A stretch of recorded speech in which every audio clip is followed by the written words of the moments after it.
in the occult, but for the 5 years from 13 to 17, 18, almost every day I am molested and sexual abused. Okay, this part you didn't share in the 2017 testimony I heard. What? So by men, by priests. So like they have to do that on me. I've written this in my book. That's the most, because they want to pluck out every aspect of me and then use Wait, me. you're saying every day? Almost every day for 5 years.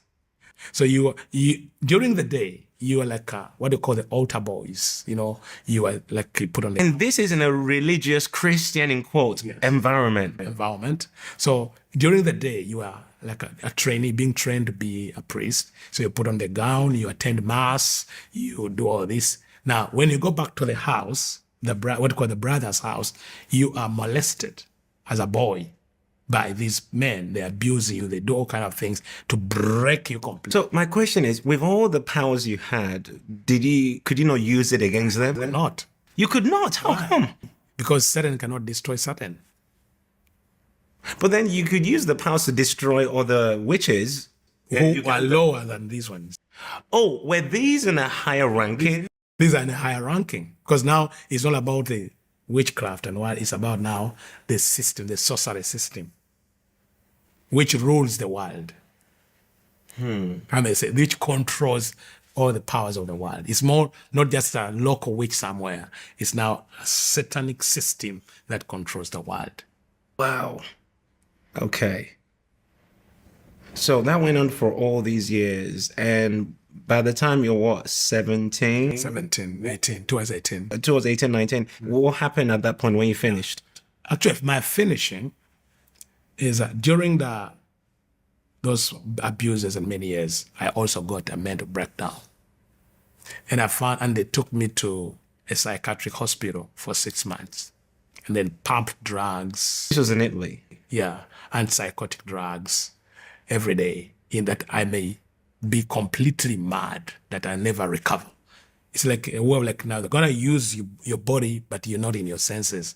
So the 6 months I'm in this hospital, like a psychiatric hospital, they are trying to access information without my will. Like they sedate you and begin to ask you questions. So they're using you to access information, but you're not but the pain you go through, because like when they put you in these drugs, like the antipsychotic drugs, they sedate you, and then also they are molesting you in that state, sexually molesting and abusing you in the hospital.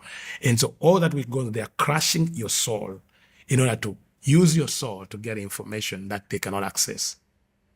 So that's what happened for me all those years, the mental breakdown. So then after the 6 months in that hospital, in the mental hospital, they realized they had not broken my will completely. So now I'm a bit confused. Why are they trying to? Because you're already giving them information, right? So what were they of the opinion you were holding some things back they wanted, or what?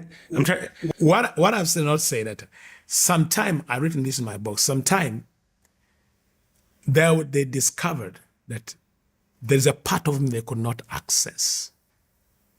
It's as if God was involved and sealed a part of my life that they knew there's something I know, but they could not access it. So to do that, they had to molest me, abuse me, sedate me, drugs, put me on drugs and different things in order to break me, because there's a part they could say like, we have had different people who have been used, but this one is a bit blocked somewhere. What I'm trying to say that God, in his power, in his ability, preserved me even when I didn't know him. There's a part of me that he kept sealed, because if they had accessed that, maybe it would have been hard for me to come out. Yeah. So where are we? So we're towards 17, 18. Yes. You're coming towards the end of your time in this place. Oh yeah, you're in the hospital. They're trying to break you some more with all these drugs and all these horrible things going on. Yeah. So I'm there. So they tried to break me and they could not. So they decided to bring me back home. To Uganda? To Uganda. Now in that state. So I return home and I go by like a normal child, normal young man, like for 6 months, and then the two priests come back to Uganda to now from Italy again to when they came to me, now they came with love. Remember the first time this man came to me, he said, I want to be your father. And that is what opened me up. Now, when he said, I want to be your father, I love you as a father, I am your father. The moment he said, I want to be your father, now I had to reveal whatever. Like I opened up all my senses. And then, because I had opened up, so he takes me back. And then that's when he's in there initiating me as a guardian master, because I have openly accepted what they want.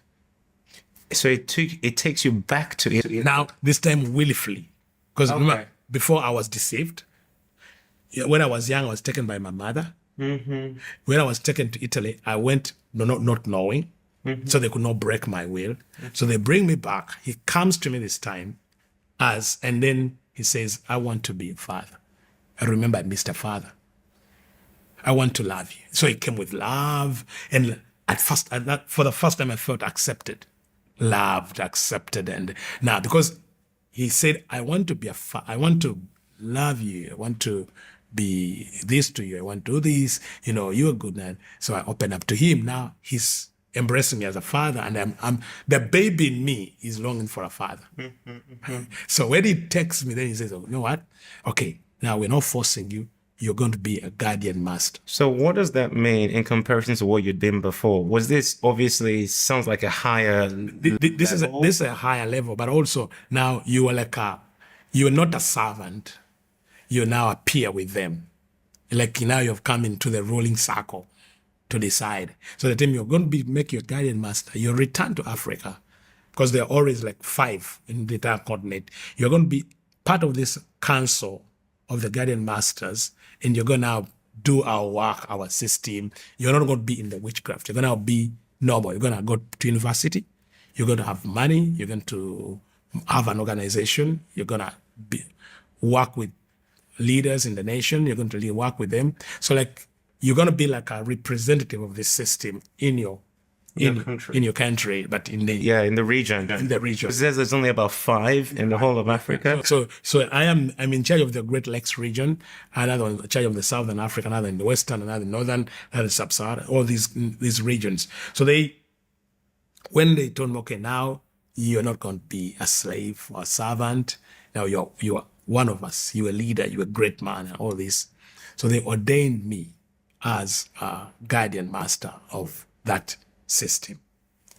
And they sent me back to Uganda to go and identify 5,000 young people and recruit them. Now, the young people was to find the young people in universities.